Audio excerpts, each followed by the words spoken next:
কৃষিভিত্তিক YouTube channel trendy কৃষিতে আপনাদের সবাইকে স্বাগতম। আজকে আপনাদের সাথে শেয়ার করতেছি আমার বাড়িতে নতুন রোপণকৃত চারা থেকে কি ফল আসছে। একটা পেয়ারা গাছে 12 মাসি একটা পেয়ারা।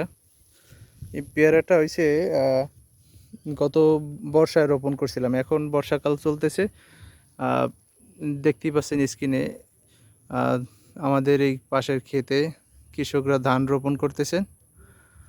এখানে যেটা শেয়ার করতেছিলাম যে 12 মাসি একটা পেয়ারা গাছ নিয়ে। এই 12 মাসি পেয়ারা গাছের বৈশিষ্ট্য হলো পর্যায়ক্রমে ফল আসতেই থাকবে। একদিক দিয়ে ছিঁড়বেন, আবার নতুন করে ফল আসবে। যেমন এই একটা পেয়ারা, এই পাশে কিন্তু একটা বোটা আছে, এই বোটা থেকে পেয়ারা হারভেস্ট করা হয়েছে। এটা কিন্তু সাইজে ছোট, আকারে ছোট, কিন্তু এটা খাবার উপযুক্ত হয়ে গেছে।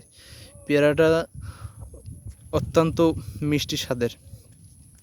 যেটা বলতেছিলাম, এই যে এটা হারভেস্ট করা যাবে। ওই পাশে দেখা যাচ্ছে আবার পেয়ারাগুলো থোকায় থোকায় বড় হইতেছে প্রত্যেকটা শাখায় শাখায়। এখন কিন্তু ভাদ্র মাসে বিশেষ করে পেয়ারা থাকে না সব গাছে।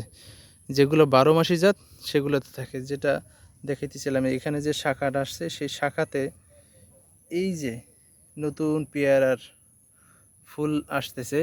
এই পাশে আরও একটা শাখা, এই শাখাতে প্রত্যেকটা শাখাতে ফুল আসতেছে। এইগুলো শাখার আনার বা শাখা বের হওয়ার কিছু টেকনিক আছে। যেমন এই যে একটা কাণ্ড, এই কাণ্ডটা যখন বড় হইতেছিল, এটা পর্যায়ক্রমে বড় হইতেই থাকতো, কিন্তু আমি বড় হইতে দেইনি। এখানে যে শাখার বা কাণ্ডটার মাথাটা ভেঙে দিয়েছিলাম, পরে ভেঙে দেওয়ার ফলে আরও 2টা কাণ্ড বা শাখা তৈরি হয়েছে। সেখান থেকে নতুন ফুল আসছে। দেখাইতেছি যে 12 মাসি পেয়ারা গাছের বৈশিষ্ট্য হলো যে তারা পর্যায়ক্রমে ফল এবং ফুল নিয়ে আসবে। এখানে দেখেন নিচে দেখাইছি যে একটা গাছের ডালে কি ফল হারভেস্ট করা উপযোগী হয়েছিল। এখানে দেখেন একটা থোকায় কতগুলো পেয়ারা। যদিও পেয়ারার আরও ছিল, এই পেয়ারার থোকাতে বের হয়ে যে শাখাগুলো যে বা কাণ্ডগুলো যে বড় হয়ে গেছে, এই কাণ্ডগুলো আর রাখা যাবে না। এই কাণ্ডগুলো রাখলে এই কাণ্ডটা বড়ই হতে থাকবে, এর দ্বারা আর কিছু আশা করা যাবে না। এই কাণ্ডটা আমি ফেলে দিলাম, একটা কাণ্ড ফেলে দিলাম, আরও একটা কাণ্ড ভেঙে ফেলে দিলাম। এই ফেলে দেওয়ার ফলে কি ঘটবে জানেন?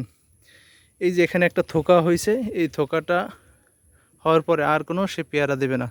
ওই কাণ্ডটা ভেঙে দেওয়ার ফলে নতুন করে আবার শাখা প্রশাখা বের হবে, সেখান থেকে আবার এই যে এরকম নতুন ফুল চলে আসবে। এটা হয়েছে 12 মাসি ফলের বৈশিষ্ট্য, বা একটা গাছ থেকে 12 মাস ফল পাওয়ার টেকনিক। ধন্যবাদ সবাইকে। আসসালামু আলাইকুম।